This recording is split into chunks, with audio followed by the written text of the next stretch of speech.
Boa noite. Vamos iniciar o nosso encontro com a leitura e com a nossa prece.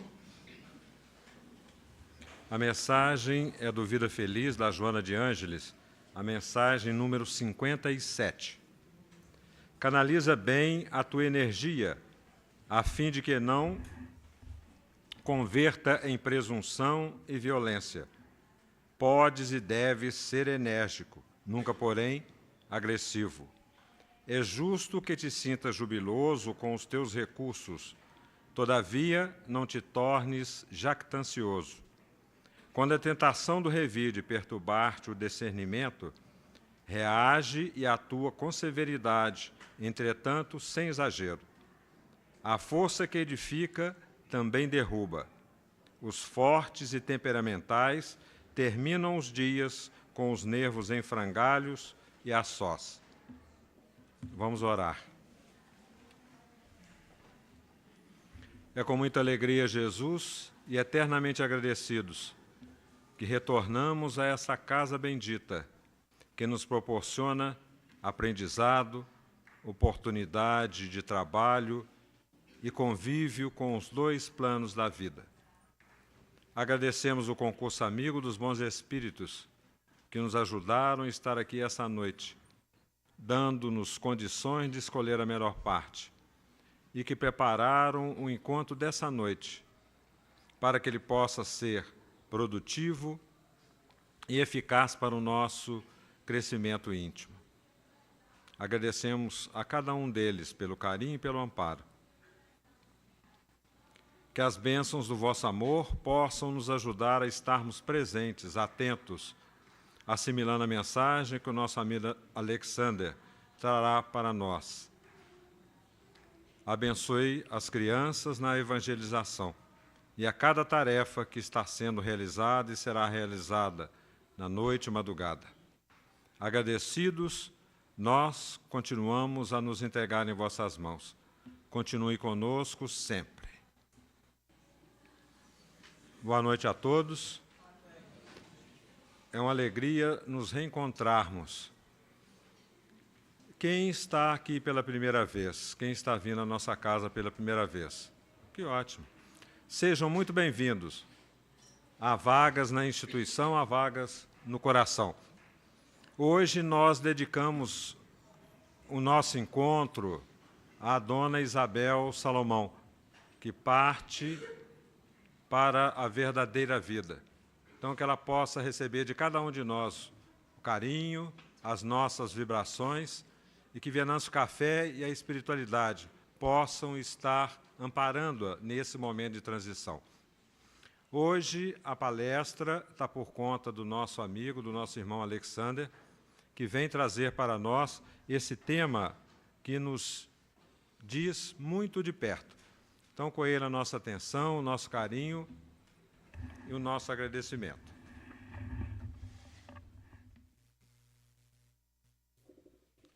Bom, pessoal, boa noite a todos.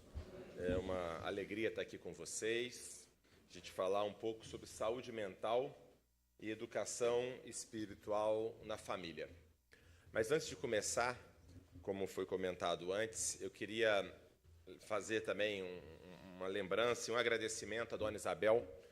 A dona Isabel, a maioria certamente deve conhecer, mas para aqueles que não conhecem, a dona Isabel, ela desencarnou nessa madrugada, aqui em Juiz de Fora, com 100 anos de idade, uma médium que teve uma vida dedicada ao trabalho, a auxiliar as pessoas, coordenou por muitos anos, por décadas, a Casa do Caminho, uma casa espírita bastante marcante da nossa cidade.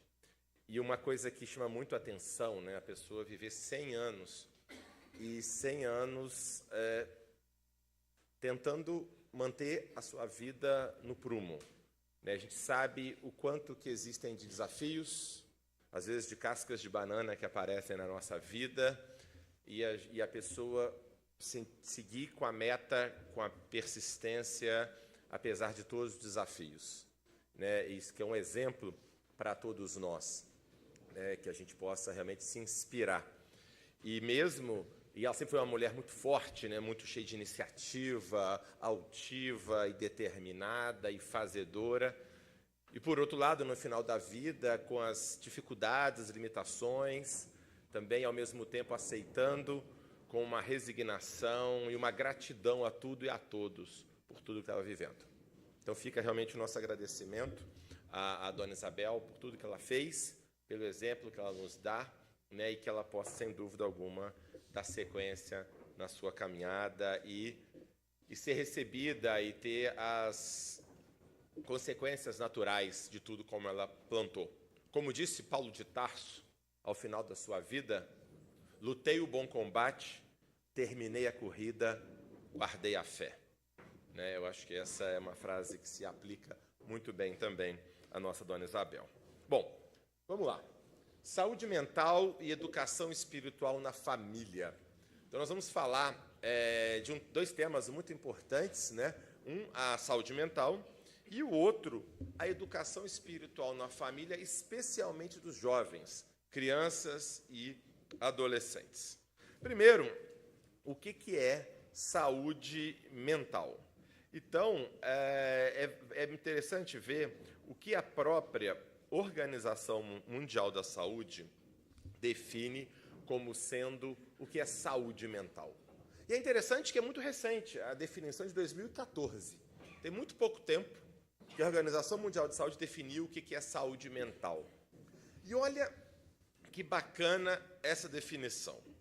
Um estado de bem-estar, mas não basta apenas eu estar bem, em que cada indivíduo realiza o seu próprio potencial, consegue lidar com o estresse normal da vida e trabalhar de modo produtivo e frutífero e é capaz de contribuir para a sua comunidade.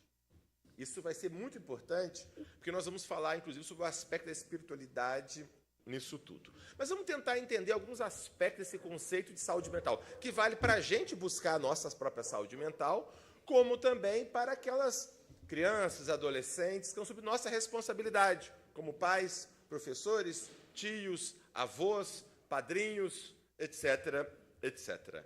Ajudar a realizar o seu próprio potencial. Isso é muito importante. Hoje em dia tem uma ideia equivocada que as pessoas têm, que eu tenho que ser eu mesmo.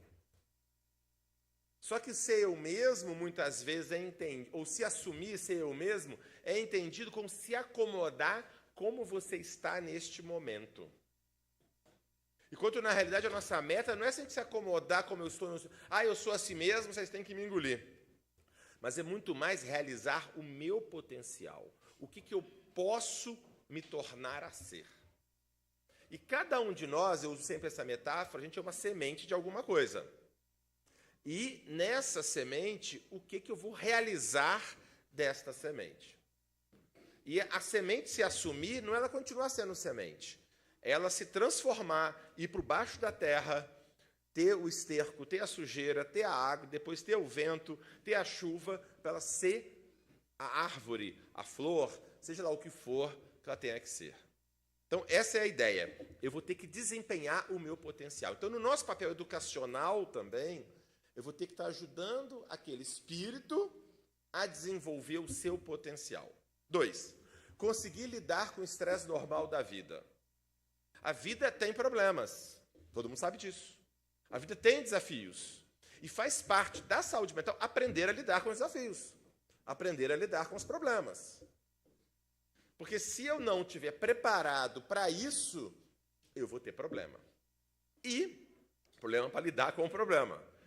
E como que eu aprendo a lidar com desafios? Lidando com desafios. E às vezes a gente quer ajudar e proteger os nossos filhos, os nossos alunos, ou seja lá quem for, e a gente impede que eles desenvolvam as suas habilidades. Então, aprender a lidar com o estado normal da vida. Trabalhar de modo produtivo e frutífero, contribuindo para a comunidade. Esse é um outro ponto também. Se nós estamos aqui agora, todos nós estamos aqui agora, teve muita gente que trabalhou para a gente poder estar aqui agora. Por exemplo, nós estamos aqui agora e não temos que trabalhar todo dia, 15 horas por dia, sem direito a férias, sem direito a final de semana, sem direito a descanso. Teve gente que trabalhou para isso existir. Vocês estão lendo aqui. Se vocês estão lendo, teve uma professora lá para trás que gastou um tempão ensinando vocês a ler. Não foi isso? E assim vai, vocês vão pegar. Se nós estamos aqui reunidos podendo falar de cristianismo ou do espiritismo, em muitos países a gente não pode fazer isso. Teve um esforço para que isso acontecesse. Nós temos homens e mulheres sentados aqui. Em muitos países isso não pode acontecer. Teve um esforço para isso acontecer. O que eu quero dizer? Se nós estamos vivos, se a gente sabe ler, se a gente pode estar aqui reunido, tem que ter muita gratidão a muita coisa que muita gente fez ao longo dos milênios. E muitas vezes a gente está educando a nova geração como um cliente da vida. Só lamenta, só reclama e só ressentimento. Então é importante pensar nisso. Ao invés de ficar lamentando e reclamando o que fizeram, deixaram de fazer e tudo mais, desenvolver a gratidão. Não só a gratidão, fazer a minha parte, contribuir de modo produtivo e frutífero. Porque, inclusive, é ao fazer isso que vai gerar bem-estar. Porque essa atitude de ressentimento, de reclamação, de vitimização, seja o que for, piora cada vez mais a saúde mental do indivíduo. Muito bem.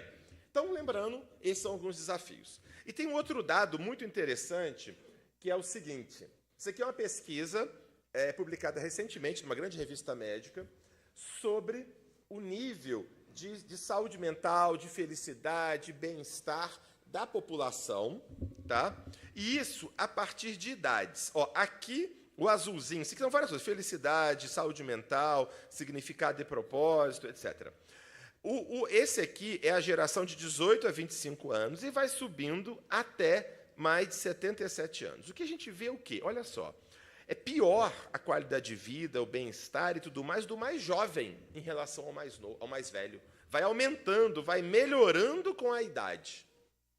Isso é diferente do que se pensa. E o pior, antigamente, os estudos anteriores, era um U aqui. O mais jovem era melhor o nível, piorava um pouco no meio da vida adulta e depois melhorava no final da vida. A felicidade, bem-estar, sentido e propósito na vida, relações sociais. O que está acontecendo é que a juventude hoje em dia está com pior qualidade de vida, sentido, propósito e tudo mais do que as outras faixas etárias. Alguma coisa aconteceu, alguma coisa foi feita neste processo educacional e social que piorou. E tem uma série de discussões sobre isso. Eu vou passar rapidamente sobre isso para chegar no que o nosso ponto central, só para dando esse preâmbulo. E os próprios autores dessa revista Ação Médica Americana levantam algumas questões. Crise de sentido existencial. As pessoas são ensinadas que a vida não tem sentido. Eu sou apenas um bicho, um robô biológico, eu sou apenas um animal que estou aqui para poder me beneficiar, para poder buscar prazer e pronto. Só isso. Não tem sentido, não tem propósito maior à vida. É tudo um fruto do acaso. Essa falta de sentido existencial é uma causa importante de piora da saúde mental.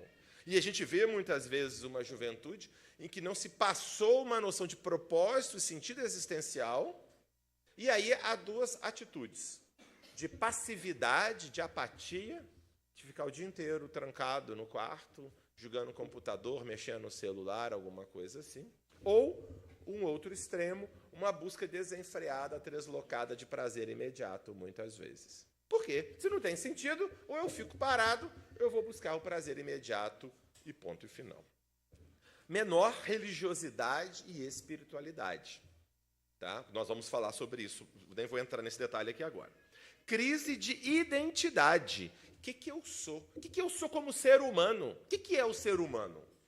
Hoje em dia se tirou também. Ser humano é qualquer coisa que ele quiser ser. Será? Tem gente agora que se identifica como animal, aí quer ser um animal também. Eu quero ser uma criança, eu não quero crescer, eu não quero não sei o que lá. Falta de modelos e padrões saudáveis. Estava falando agora da Dona Isabel. Olha que exemplo, que modelo né, de crescimento, de persistência, de realização, de superação de desafios. Esses modelos são fundamentais. E o quanto nós estamos apresentando para os nossos jovens modelos. Não adianta de reclamar da mídia, não. O que a gente está sendo de modelo e o que eu estou apresentando para eles nos filmes, nas conversas, nos livros que eu estou lendo e que estou contando para eles, etc, etc. Uso excessivo de tecnologias e mídias sociais. Hoje em dia, gente, olha o celular de vocês e das crianças. Vê lá quantas horas por dia de celular está sendo usado. Bate mole 8 horas, pode olhar. Isso não pode dar certo, e não está dando certo. Tem inúmeras pessoas. Quem quiser ler esse livro, eu até falei semana passada na reunião dos pais, Uma Geração Ansiosa, de Jonathan Haidt. Um livro imperdível, para entender o declínio de saúde mental dos jovens, que está ligado fortemente ao uso excessivo e descontrolado de tela e uma perda de autonomia, uma superproteção, muitas vezes. Esse livro é imperdível, eu recomendo entusiasticamente, baseado em muitas pesquisas sobre isso. Então, a gente está tendo isso, as pessoas estão substituindo o convívio humano, cara a cara, por um convívio online, tendo prejuízo na neurocircuitaria cerebral. Menos relacionamentos, grupos sociais profundos e duradouros. Mais dificuldade de conversar em casa. A gente está aceitando que as crianças fiquem trancadas no quarto, não venham comer, não se tem uma refeição em casa juntos todos os dias. As pessoas estão perdendo a capacidade de convívio e de conversa. Tem estudos mostrando também quantos minutos por dia a pessoa está conversando com alguém mesmo, presencialmente. Tem caído muito. E isso afeta o desenvolvimento cerebral e de saúde mental dos jovens. A polarização política, nem precisamos falar, né? É claro que o radical sempre é o outro, eu não sou, né? Na verdade, né? Sempre o outro que é radical, o outro que é intolerante, né? Então, muito cuidado com isso, né? Essa hostilidade e menos foco no bem comum. Está todo mundo preocupado com o seu bem-estar e o foco no bem comum. Bom, só falei de tragédia, vamos falar de coisa boa agora, né? Nós estamos falando de problemas que existem, mas que, na realidade, gente, é uma consequência natural. Se você ensina que o ser humano é algo que não tem sentido, que não tem propósito, eu sou apenas um aglomerado de moléculas, fruto do acaso, estou aqui julgado nesse mundo, morreu, acabou tudo. Você espera mais o quê?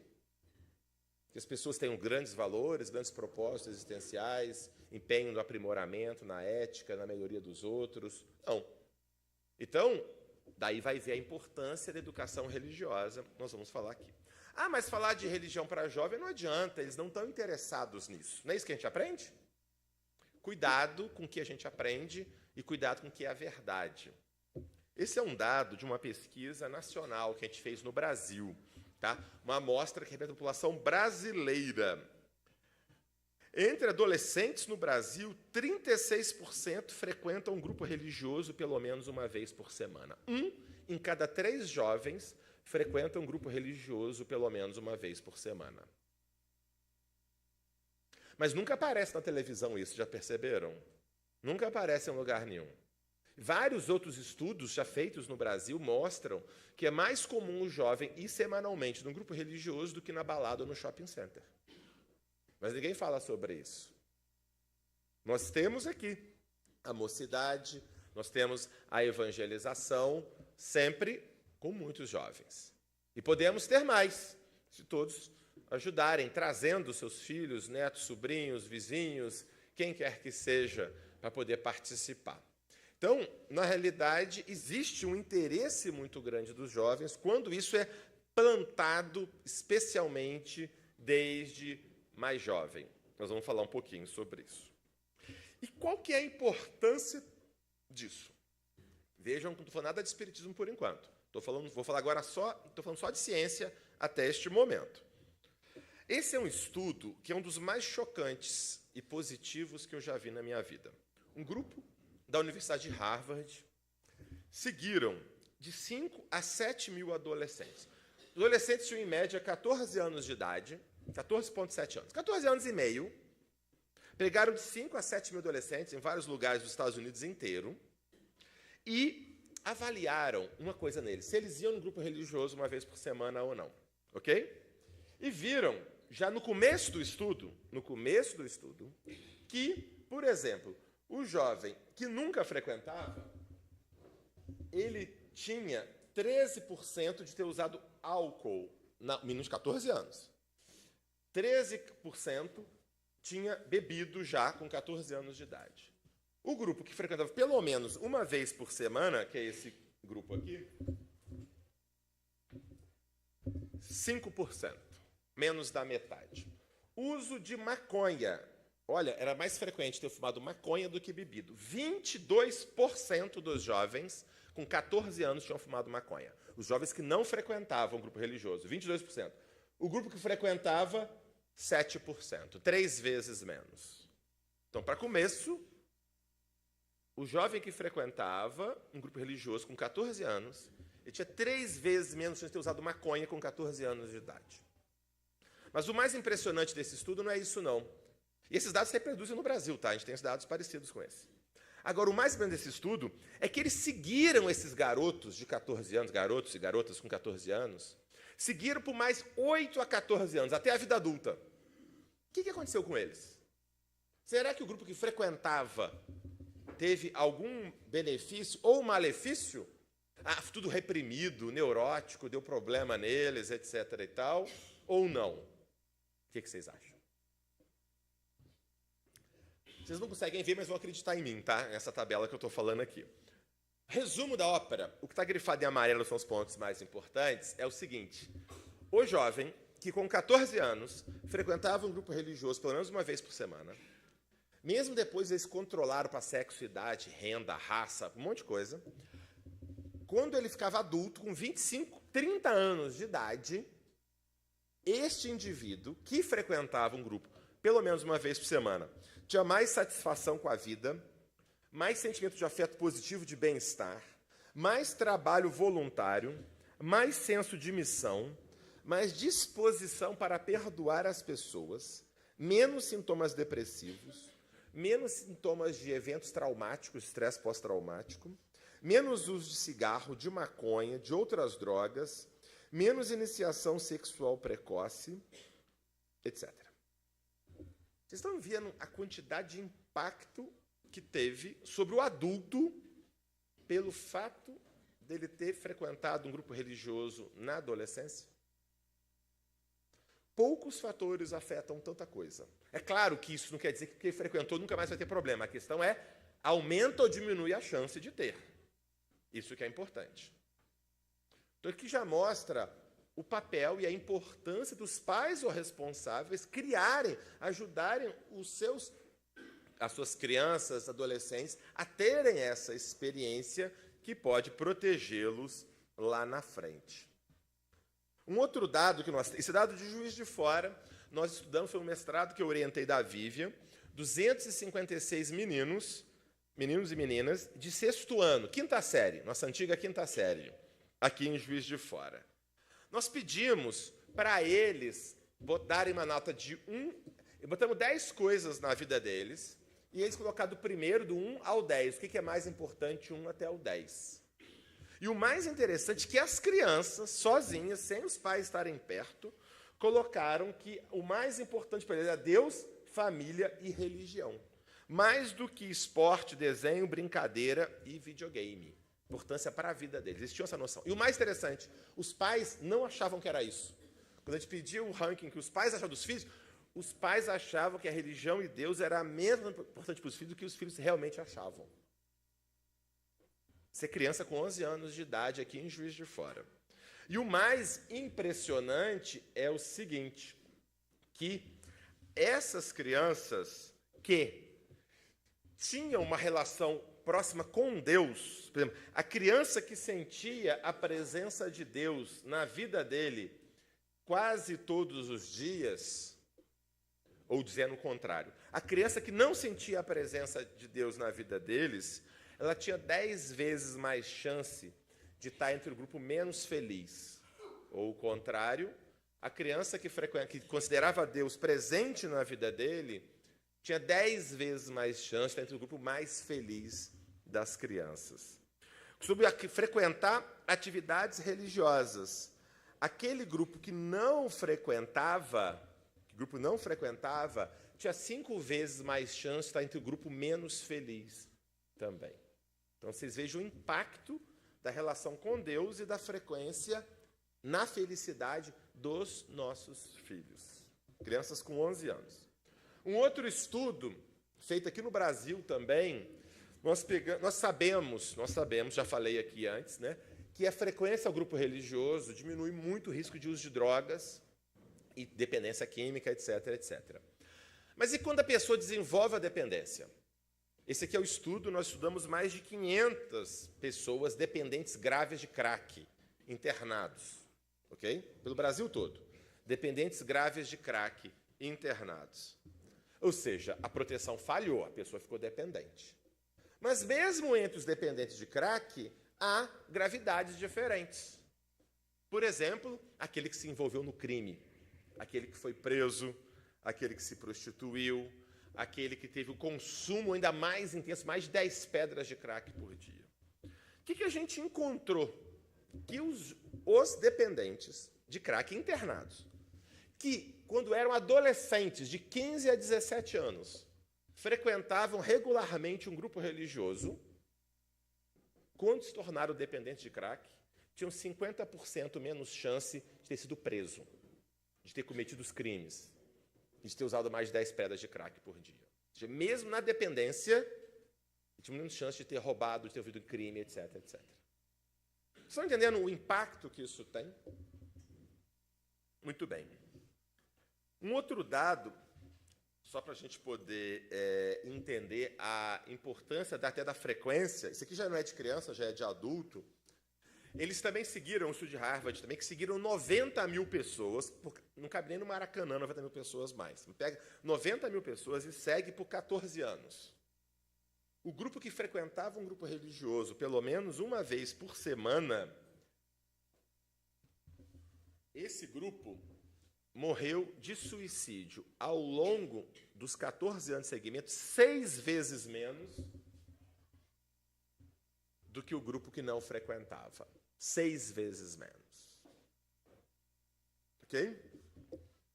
E olha, uma outra coisa importante, um estudo também que saiu recentemente. Eles seguiram pais, filhos e netos. Eles foram avaliando por 30 anos, 3 gerações. E analisaram, no momento, 214 filhos, em média, 12 anos de idade, de 112 casais ou pais. Tá certo? O que eles encontraram? Olha que coisa impressionante. Se os pais julgavam a religião algo importante para eles, havia uma redução em 50% de ideação e tentativa de suicídio nas filhas, independente se a filha era religiosa ou não. Vocês estão entendendo? Ou seja, se os pais consideravam a religião algo importante para eles, isso se associou com uma redução de 50% da ideação e tentativa de suicídio nas filhas, independente se ela era religiosa ou não. Tem uma série de discussões por que isso acontece, não se sabe bem ao certo, mas muito provavelmente tem a ver com valores que são passados, tem a ver com modelos, tem a ver com o modo como a pessoa educa os filhos, etc, etc. Ok? Então, só para a gente poder ter uma ideia da importância disso. É o que eu acabei de falar. Ok? E aí, vou finalizar essa parte mais científica para a gente chegar agora na parte religiosa, espírita, mais de... Então, nós estamos percebendo aqui a importância que existe da convívio e educação, do ponto de vista científico, da educação religiosa das crianças. Muitas vezes a gente fica tão preocupado com coisas, né, que tem que fazer o curso X, ou tem que fazer o programa Y, tem que não sei o que lá, porque ou tomar um remédio não sei o que, a vitamina não sei das quantas, às vezes coisas que a gente nem sabe se funciona muito. Às vezes uma coisa que é de graça, que está na nossa mão, que a gente pode fazer para o nosso filho, a gente não está fazendo muitas vezes. Não é isso? E uma outra coisa muito interessante sobre saúde mental, a preocupação, questão de suicídio, etc. e tal, isso é um manual da Organização Mundial de Saúde sobre prevenção de suicídio em adolescentes, falando uma coisa muito importante, o foco, gente, tem que ser na saúde mental positiva e não na doença. Não é ficar falando de depressão, ficar falando de doença, não é nada disso.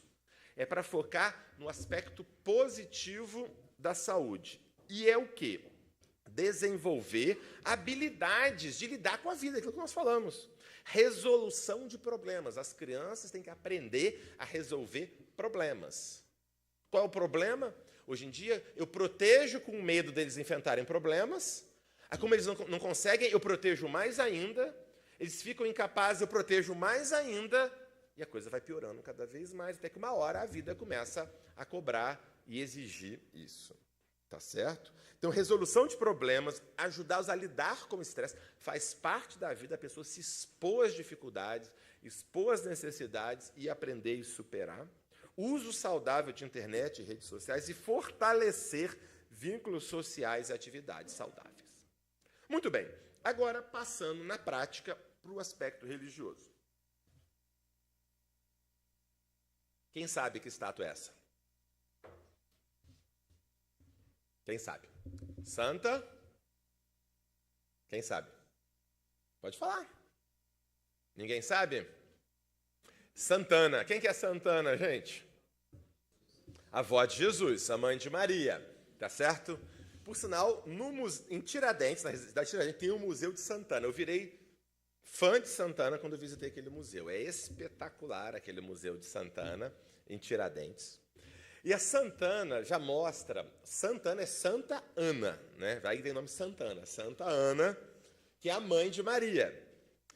E ela preparando Maria, sem saber, para a missão que ela teria, de receber Jesus.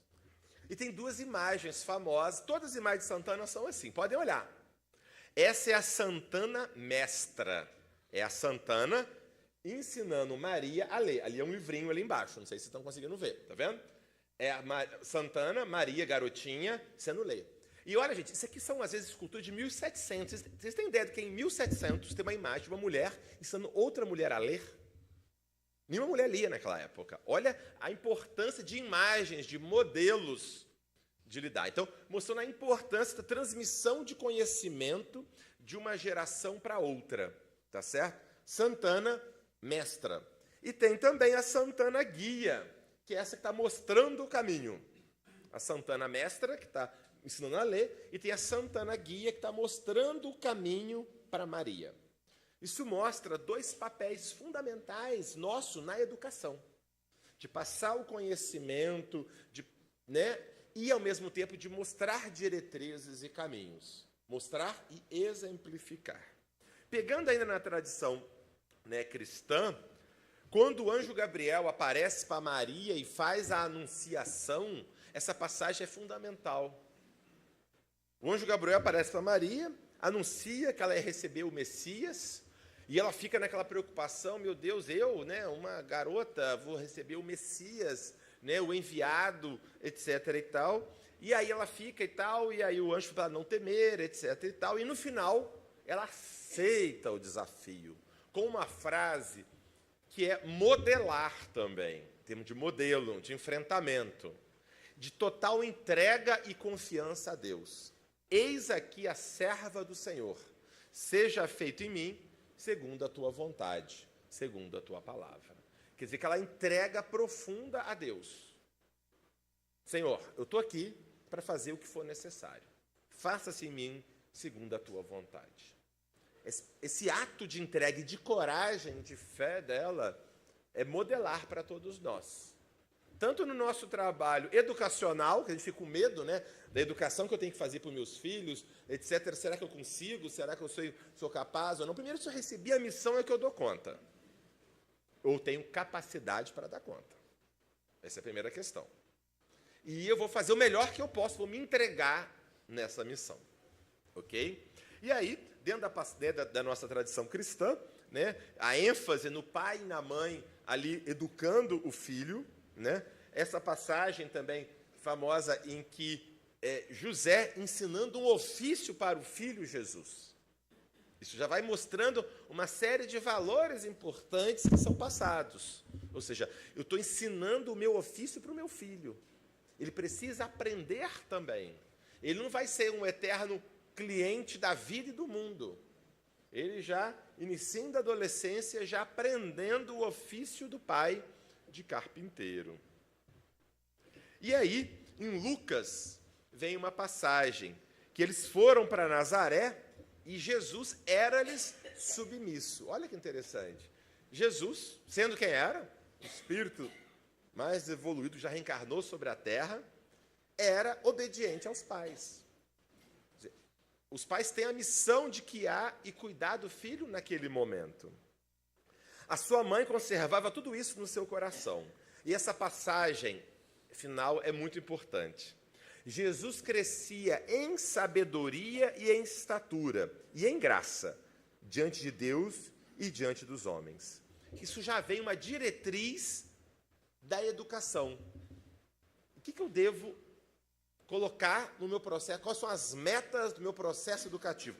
Crescer em sabedoria, que é o conhecimento e saber aplicar na prática. A sabedoria tem a ver com o conhecimento, mas a aplicação na prática. Então, eu tenho que ajudar, sim, as crianças, os jovens, a crescer em conhecimento e sabedoria prática. Em estatura, o que quer dizer isso? Fisicamente. Cuidado físico, alimentação adequada, atividade física, tomar vacina, etc.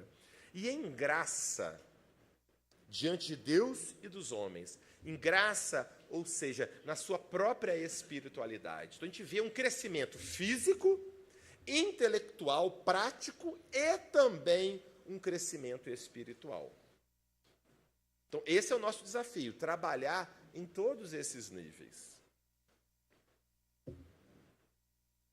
Mas aí vem uma pergunta, questão 208 do Livro dos Espíritos. Nenhuma influência exercem os espíritos dos pais sobre o filho depois do nascimento destes? Depois que o filho nasce, os pais têm alguma influência sobre o espírito desse filho, já que ele é um espírito milenar, que já vem de outras vidas? Eu tenho alguma influência? O que vocês acham? Ao contrário, bem grande influência os pais têm. Olha que importante a questão. Os espíritos têm que contribuir para o progresso um dos outros. Gente, essa é a minha meta em qualquer convívio. Se eu estou convivendo aqui na FEAC, em casa, no meu condomínio, na política, na escola, com meu pai, com a minha irmã, com quem quer que seja, a nossa meta é contribuir para o progresso um do outro. Essa é a nossa meta. Um ajudar o outro a progredir. E, portanto, às vezes, para progredir, eu preciso fazer algo que vai desagradar. Não é assim? Então, essa é a minha meta. Às vezes, se eu quero só agradar, eu não vou ajudar a progredir. É claro que eu vou querer agradar antes do possível. Agradar está aqui. Progredir está aqui. Quando eu posso agradar e progredir, ótimo. Mas quando agradar está em oposição com progredir, o valor fundamental é o progresso. Assim também com os filhos. Pois bem, os espíritos dos pais têm por missão desenvolver o espírito dos filhos pela educação. É uma tarefa. A tarefa fundamental que a gente tem. Claro, primeiro dar a vida, óbvio, né? Dar a vida, sustentar aquele corpo. Mas isso qualquer animal faz. Muito bem, eu dou a vida, sustento o corpo. Mas eu preciso mais do que isso. Nós somos um ser humano. Além de ser um mundo animal, a gente tem algo a mais do que isso. Eu vou desenvolver o espírito daquele filho pela educação. É uma tarefa. E eu sou culpado se eu falir nessa tarefa. Mas falir na tarefa, gente, eu não tenho como garantir que o meu aluno ou meu filho vai aproveitar bem a lição. O que eu tenho como garantir é que eu estou dando a melhor lição possível que eu tenho ao meu alcance. Ok? Isso é muito importante. Então, muito bem. A meta é educação. E o que é educação? No próprio Livro dos Espíritos. Educação moral, a arte de formar o caráter. é aquela que incute hábitos. Educação é o conjunto dos hábitos adquiridos. Isso é muito importante. A educação é o conjunto de hábitos adquiridos. E o melhor momento de adquirir isso é onde? Na infância. Desde hábito de escovar o dente. O meu filho, quando era pequeno, era uma luta, mas uma luta braba, vocês não têm ideia. É braba mesmo. Eu tinha que botar ele no meu colo, agarrar a perna dele no meio da minha, segurar o braço assim, e ele chorando. Era assim por meses, para escovar o dente. Eu falava, tadinho. Não, eu explicava, lógico, tudo e tal, mas não tem hora que fazer. Meu filho, agora tem que fazer, né? Vamos lá. E era aquela luta. Né? E até aquilo criou hábito. Aquilo, obviamente, não precisa mais de fazer isso. Está grande também, fica difícil agora. Mas, então, ou seja, estou dando um exemplo bobo, mas são hábitos que estão sendo adquiridos. O hábito de se preocupar com o outro que está ali à sua volta, de saber que ele não é cliente na casa, que ele precisa ajudar no que está acontecendo, que ele precisa cumprimentar uma pessoa que chega, que ele precisa criar o hábito do estudo, o hábito de dormir no horário certo e acordar no horário adequado, de comer na hora adequada com controle sobre aquilo. Tudo isso são hábitos, gente. E o que nós estamos perdendo hoje em dia é o nosso papel de formar esses hábitos nossos filhos. Porque a criança pequena, ela não tem capacidade ainda de escolha plena, com total conhecimento, e capacidade plena de decidir e se regular. Para isso existem os pais. Até que ela tenha a vida adulta, ela seja capaz de fazer isso. Mas, enquanto isso, ela não é capaz. Você vai ajudá-la a desenvolver essas habilidades. Agora, se eu falar com ela, eu falo, mas ela não faz. Não, se você falou e disse que é para ser. Então, nós vamos fazer aquilo e executar. Para criar o hábito. Como diz o Emmanuel, o mentor do Chico, a disciplina antecede a espontaneidade.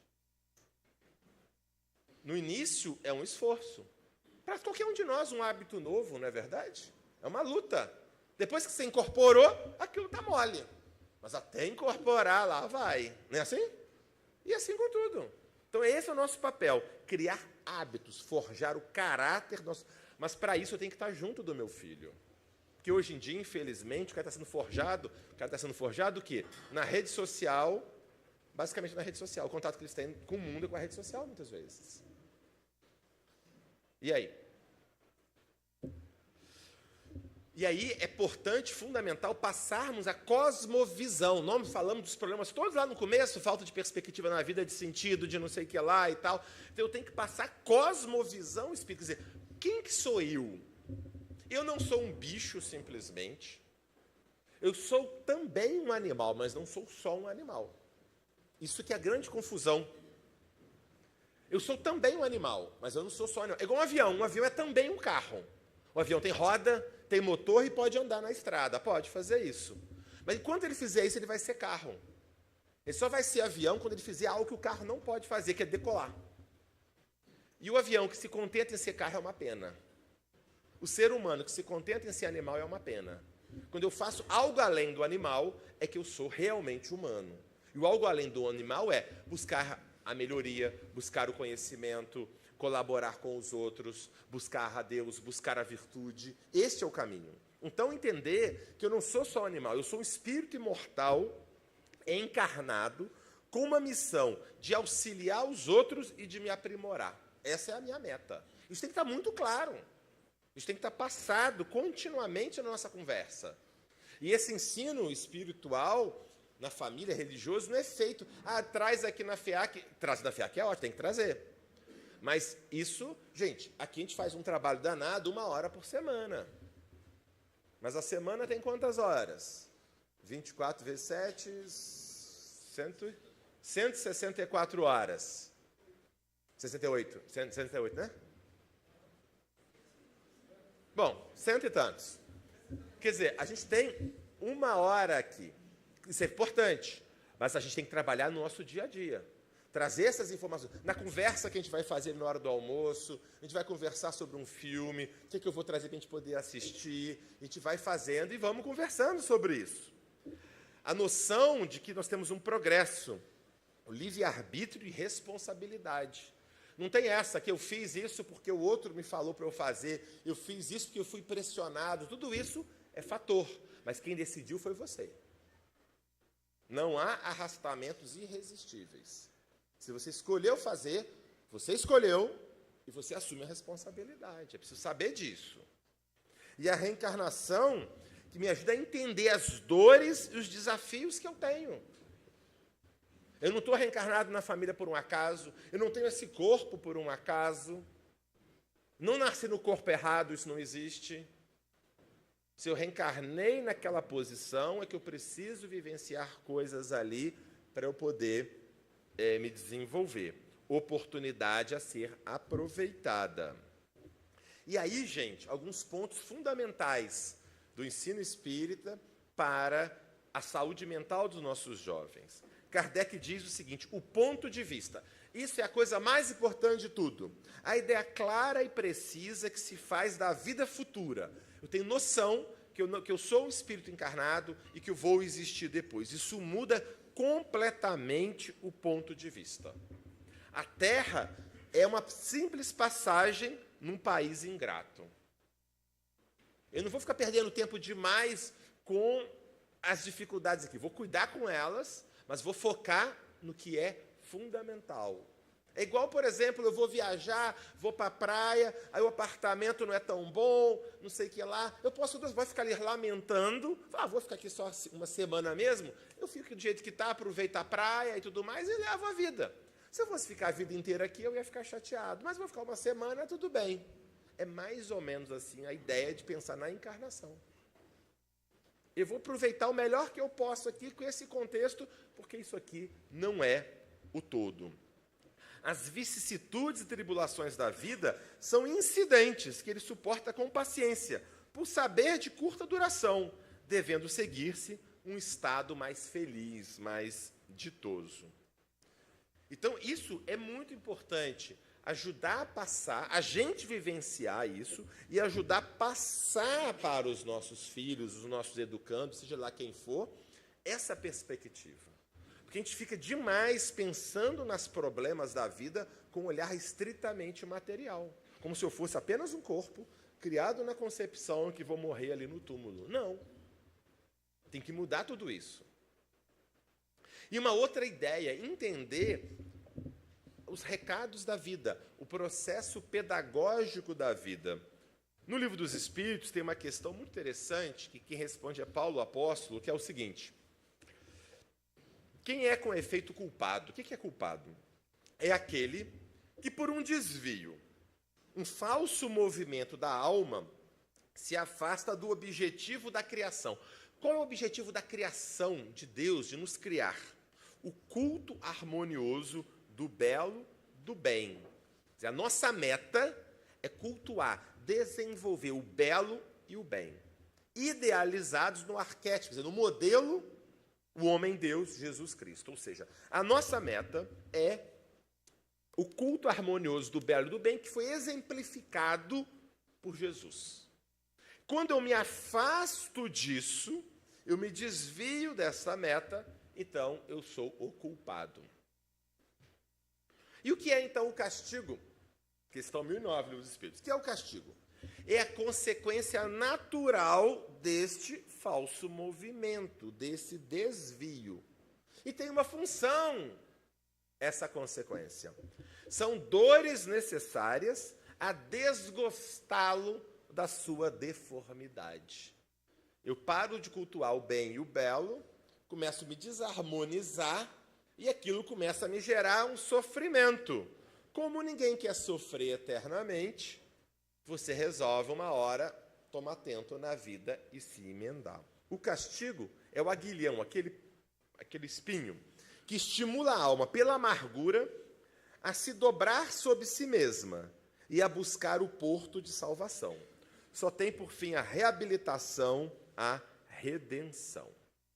Então, ou seja, os sofrimentos da nossa vida, eles têm por esse objetivo, nos apontar que alguma coisa precisa ser aprendida.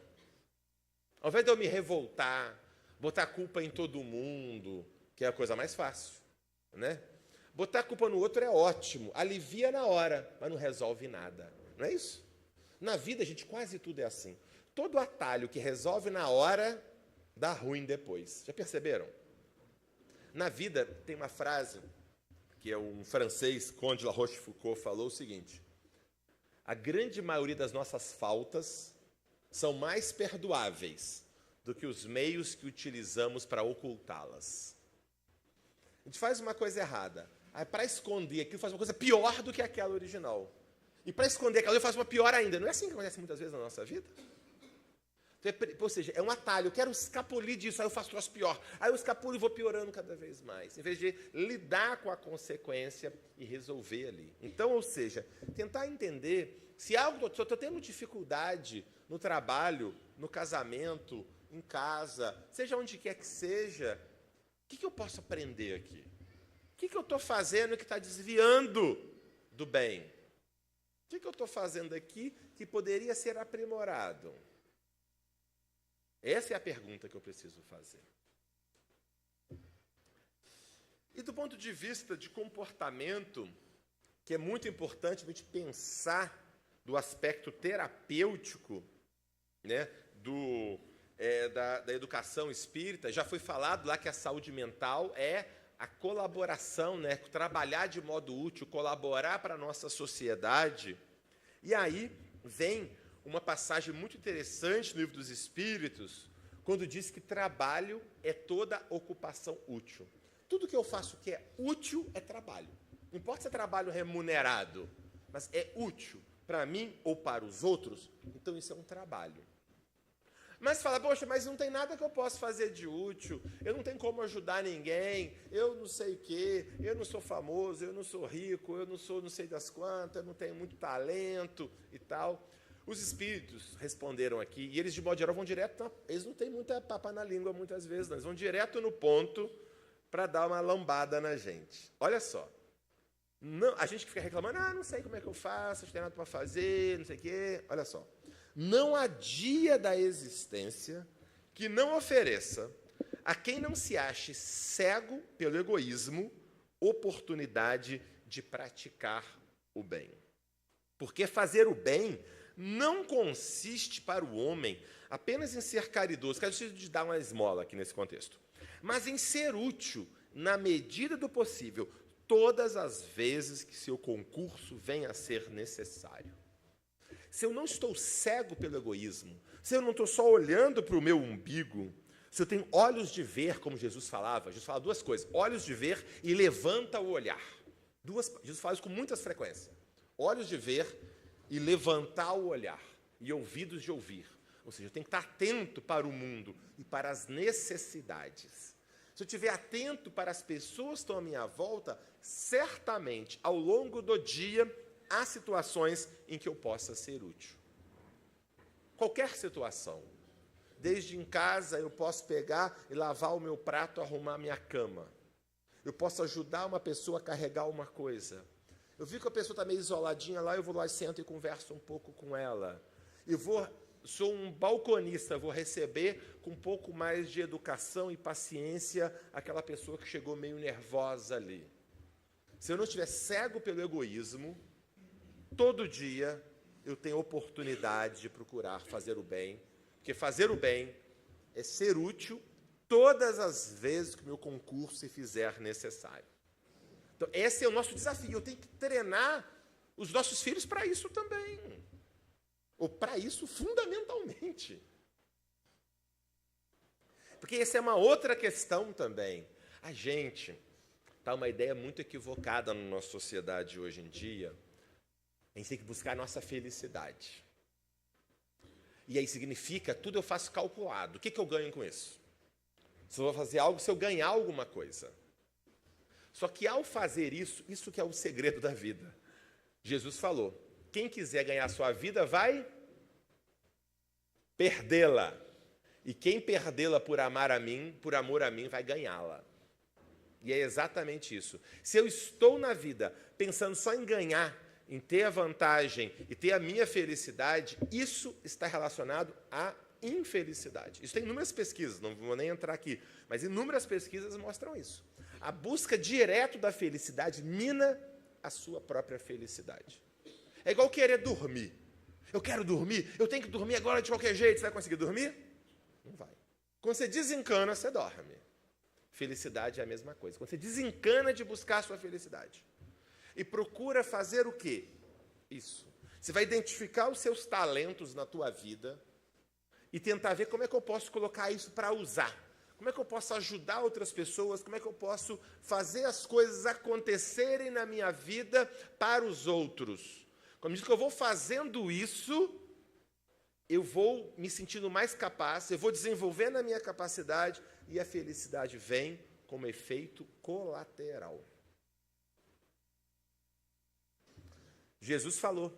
A gente se preocupa muito com o que eu vou comer, que eu vou dormir, que vai acontecer isso hoje, amanhã. Ele fala, buscai primeiro o reino de Deus e sua justiça. Todo o resto é acrescentado. Então, se eu estou querendo que o meu filho seja feliz, e eu só fico estimulando a buscar só aquele que tem prazer imediato que ele faz, ele não consegue nunca fazer nada. Porque ele vai fazer uma faculdade, aí a primeira matéria que está chata, difícil, ele larga.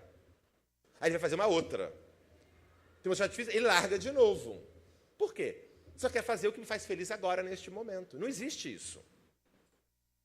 Por outro lado, quando eu vou buscando com uma meta maior, quando eu vou além, e eu vou superando esses desafios, e tenho um propósito maior, eu estou crescendo, estou me desenvolvendo, aquilo começa a crescer dentro de mim, e aí, como efeito colateral, eu tenho a autorrealização e tenho a minha própria felicidade.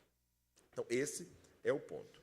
E, para finalizar, um outro ponto muito importante, estímulo no comportamento nosso e dos nossos educandos.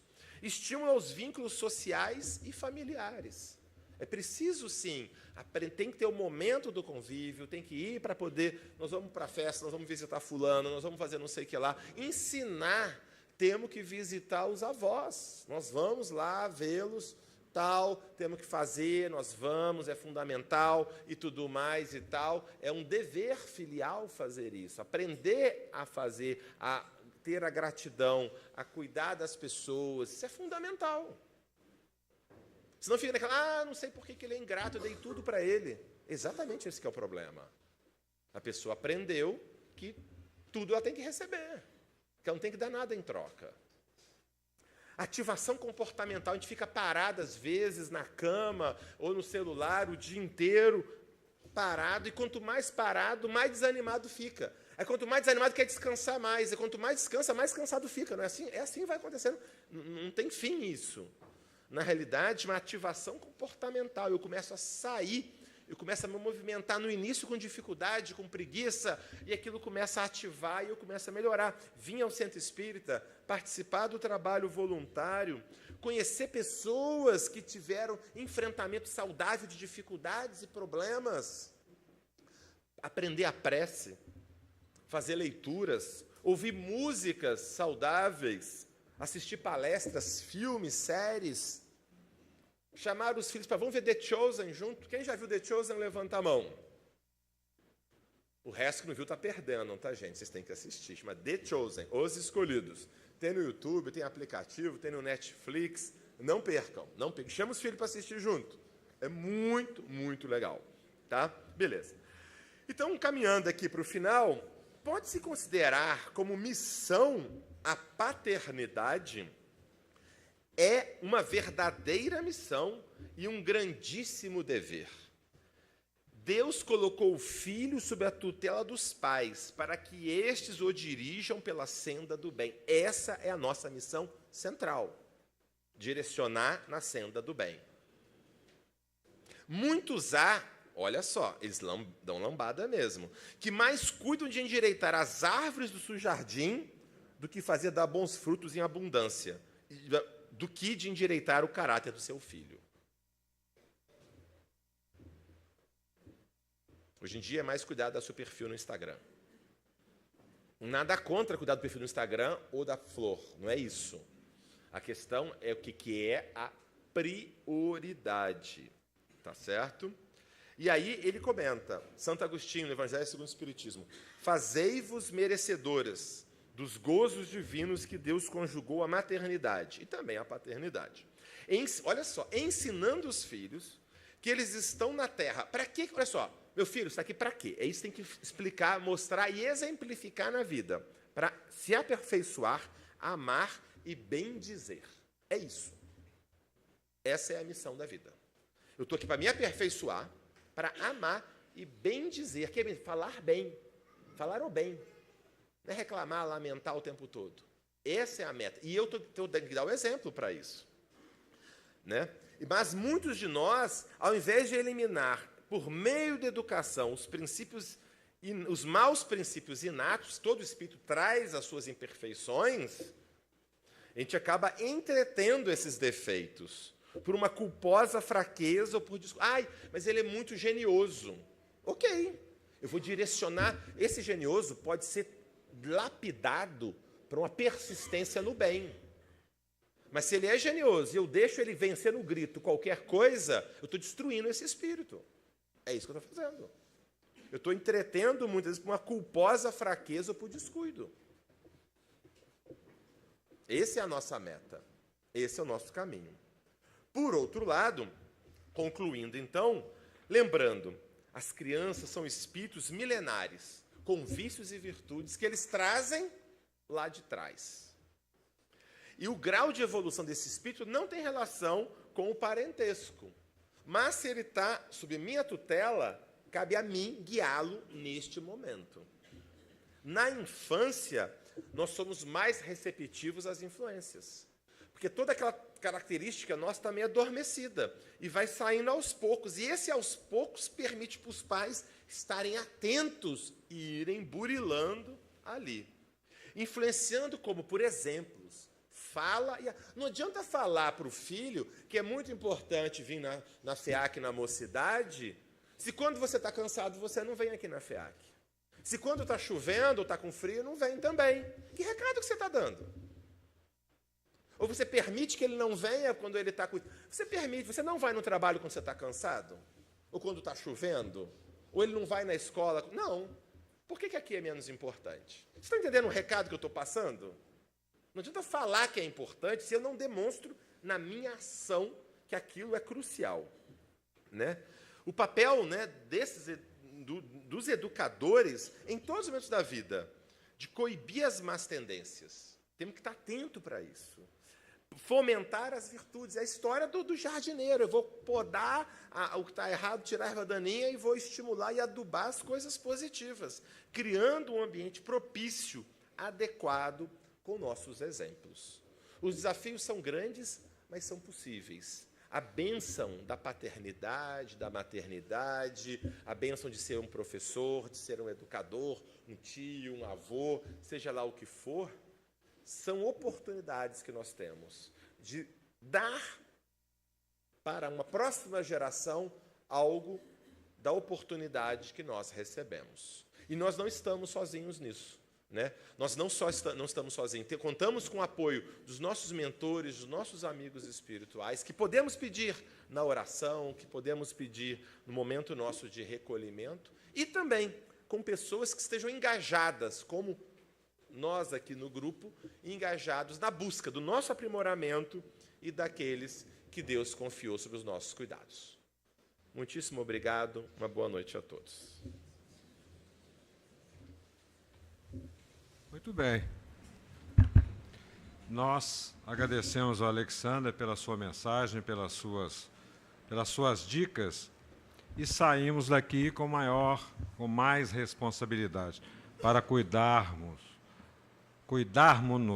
e do nosso e de quem está sob a nossa tutela. Então, que ele possa voltar ao seu lar, levar aos seus familiares o nosso abraço, o nosso carinho.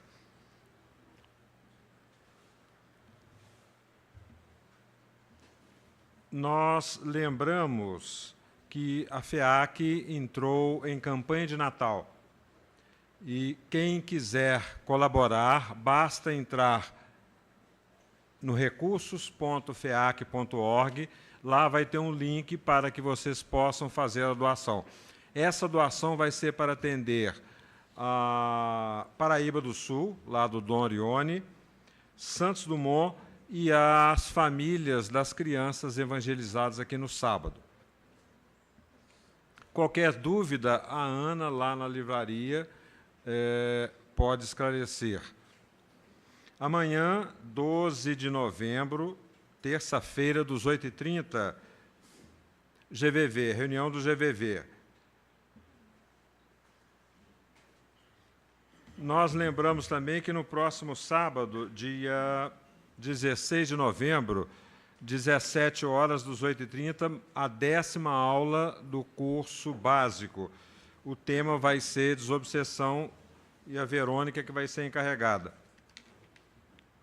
Vai iniciar dia 22 de novembro um novo grupo, sexta-feira, 20 horas, o grupo está estudando Filomeno, Loucura e Obsessão. Tudo isso tem aí na mensagem que vocês receberam, e no verso a relação dos grupos de estudos. São mais de 30 grupos de estudos que podem e vão nos ajudar nessa tarefa do nosso crescimento. Nós voltamos a agradecer a presença de cada um de vocês, dos amigos que estão retornando, dos nossos companheiros, das nossas companheiras que estão visitando a nossa casa, e o convite que a casa continua e está sempre aberta para cada um de vocês, para cada um de nós. Nós lembramos que quem tem criança, durante agora o passe, pode furar fila. Os outros continuem nos seus assentos. Enquanto é isso, o planeta Terra precisa da oração de vocês, das nossas orações. Então, é um excelente momento para fazermos isso. Nós vamos apagar as luzes e vamos iniciar o passe. Vai ter uma pessoa coordenando aqui, vai chamar fila por fila.